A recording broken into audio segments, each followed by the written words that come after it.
Hi everyone, I'm your clutter clearing coach, Lauren Senko, and in today's episode, we are continuing the conversation about Feng Shui and clearing your clutter in part 4. We are covering this time the garage and your car. So let's just begin. Why clear your clutter? Well, when you focus on the happy outcome of clearing your clutter, you are setting yourself up for big changes to occur. So before you start clearing your clutter, think about the results of what you desire to have in your life as a result of clearing your clutter. This is huge and a powerful process that I highly recommend you do before you clear your clutter. You can set the intention for more peace or joy or happiness.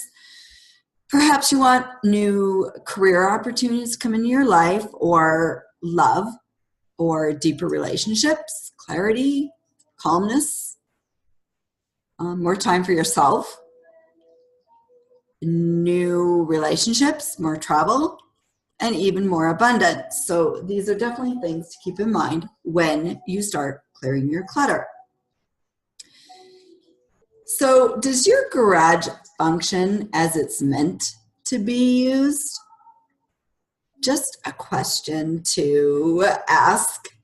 I think I'm going to make this a poll and I'm going to put up later on our Facebook page because I really like to know. I know that, when I've driven through the newer neighborhoods, they've got smaller garages, and almost every single house has their vehicles parked on the outside. And if their garage doors open, I just see tons of clutter on the inside. So ideally, you want to make sure that you are accommodating your car in your garage. And if you have two of them, that would be the ultimate goal, is to try to make the room for both cars. Your garage is there to protect your cars, and your goal should be to fit both of them in there. Your garage also sets the tone for the day. So when you think about it, it's often the last thing you see when you leave for the day, and it's the first thing you see when you come home. So the biggest reason, however, for clearing your clutter in the garage is the energy that it gives out. This energy from the garage can be so strong, it will actually filter into the rooms that surround and are connected to it. Crazy, hey? So do you have a bedroom above it or next to it? What room is on the other side of those garage walls? Is it next to your back or your front yard where you spend a lot of time? Do you have a bench or chairs and a table that are really close to your garage? Just something to think about when you're thinking about that energy that is seeping out of your garage and into those different spaces. Or is your garage filled with things long forgotten and you're not using it for your car? Does it feel like it's just one big garage sale on the inside? Is it filled with paint cans and materials and tools that are rusted or broken? Or, maybe you've got duplicates of the same tools in there.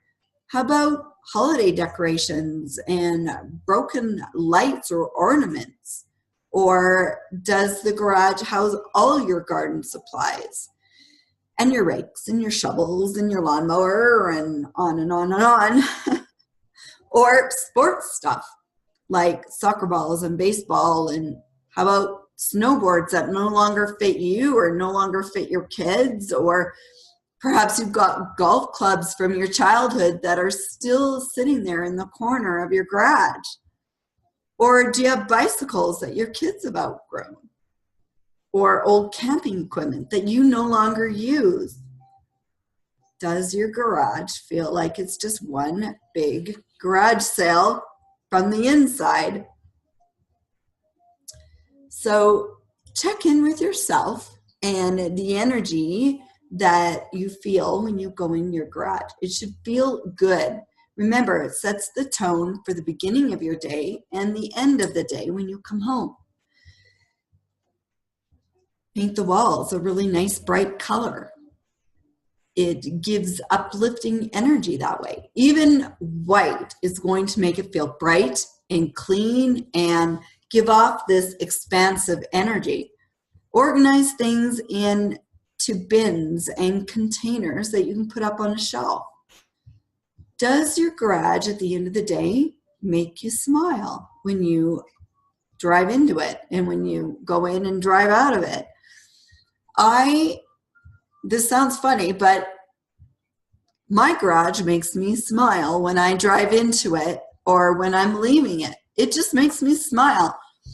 I've done an amazing amount of clutter clearing in our garages over the years. From usually what spurred it on is we were thinking about moving. So it's like, I guess I better start thinking about doing some clutter clearing. And so this is something to think about, is your strategy for clutter clearing the garage and the approach you're going to take.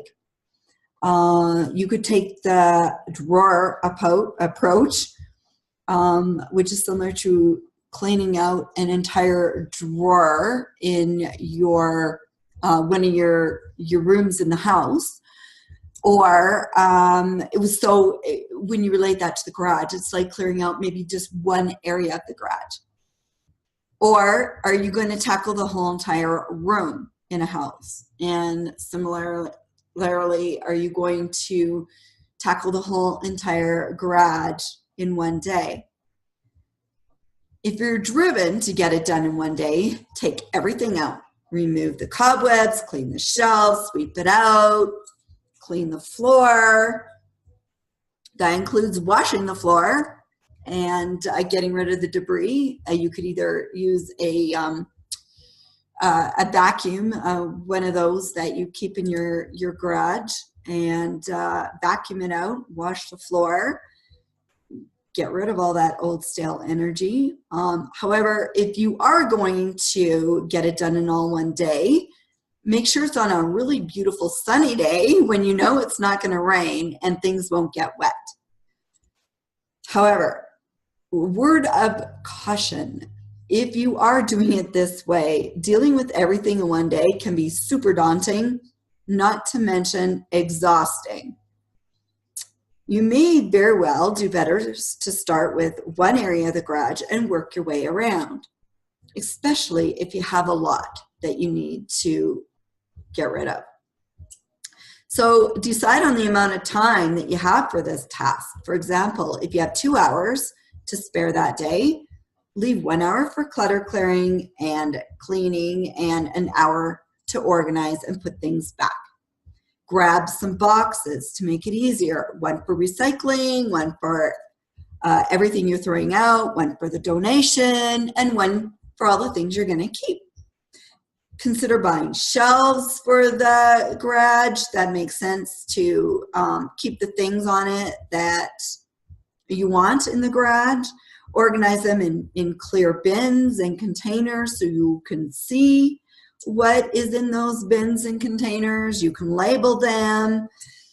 Try to keep them up off the floor if possible. Even your garage should feel good and welcoming and make you smile when you enter and you leave it.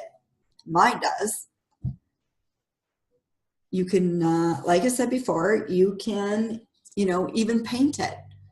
You don't have to paint all the garage. Perhaps you just want to paint one garage, just one wall. And maybe that's the wall that, is the first wall you see when you drive into your garage. And it's the last wall you see when you leave at the beginning of your day or when you're leaving to run errands or whatever. Here's a checklist for you. What is the overall feeling when you walk into the garage? And what would you like the feeling to be? Do you use everything in the garage right now? And if not, what can you release and let go of? Is everything accessible? that you do want to keep in your garage? Is your garage clean? And what is the first thing you see when you are, coming home at the end of your day or from running errands?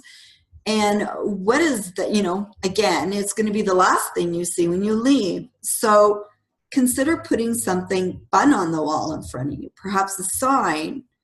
It could be an affirmation, anything that would make you smile when you're coming home or when you're leaving. The energy of your car.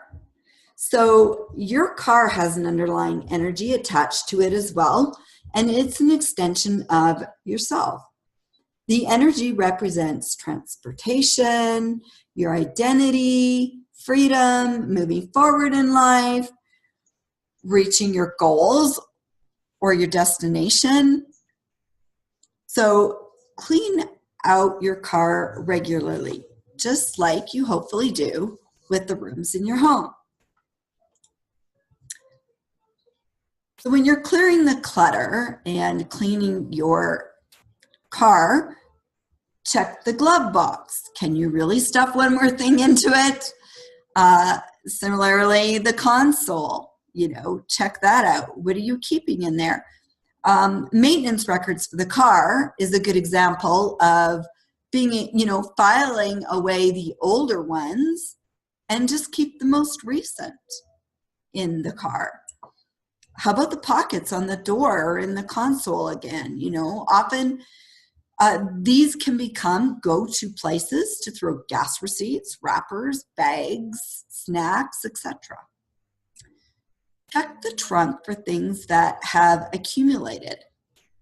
Maybe you've been on a road trip recently or even a few months ago, and you're still hauling things around in that trunk from those road trips that are no longer really needed to be in the car. Perhaps you have in the trunk an extra set of boots and a heavy coat and gloves and a toque, things that are kind of like your safety bag of things when you're traveling in the winter. However, it's now spring or summer or fall and you are still carrying those things around. So those are things also to think about. Vacuum and clean the windows and keep a small trash bag available for use. And when you're done, why not fill your car with like an uplifting scent of essential oils? I know one store called Sage. I don't know if you have one where you are, but we've got this store called Sage, and it's got great essential oils in there that are pure and from natural sources, and they carry car diffusers. So you could pick up a car diffuser and a really great essential oil combination that's really uplifting, and have that when you get into the car. It just makes you smile. Amazon probably would have the same thing, or another company is doTERRA or Melaleuca. They have essential oils, and I think they carry the car diffusers as well. Play some uplifting music, even when you're doing something as mundane as running errands. It just makes you smile. Hang crystals or carry some gemstones in the console of your car, such as a protection stone like black tourmaline or rose quartz for love. So again, here's a checklist for the car. What is the overall feeling that you want to get from your car? How do you want to feel in it? How does it feel now? Look around inside your car. What is the energy? Tune into the energy. Are the cup holders clean, clear, and are they ready for use? Is your trunk clean and clear of unnecessary clutter? Do you have unwanted items and trash that needs to be removed? Do you use everything that you actually have in your car that you're carrying around with you. So I hope you like this short but value-packed video, and it's giving you more insight and motivation for clearing your clutter. So like, comment below, and share it with others that you think might benefit from it. And for more information, please visit my website at www.clutterclearingdiva.com. To unclutter your life, unclutter your home. And in this case, unclutter the garage and your car. So remember, you are always in the right place and time to begin. You just have to begin. I'll see you next time when we discuss clutter clearing and Feng Shui from the directions within your home. Bye for now.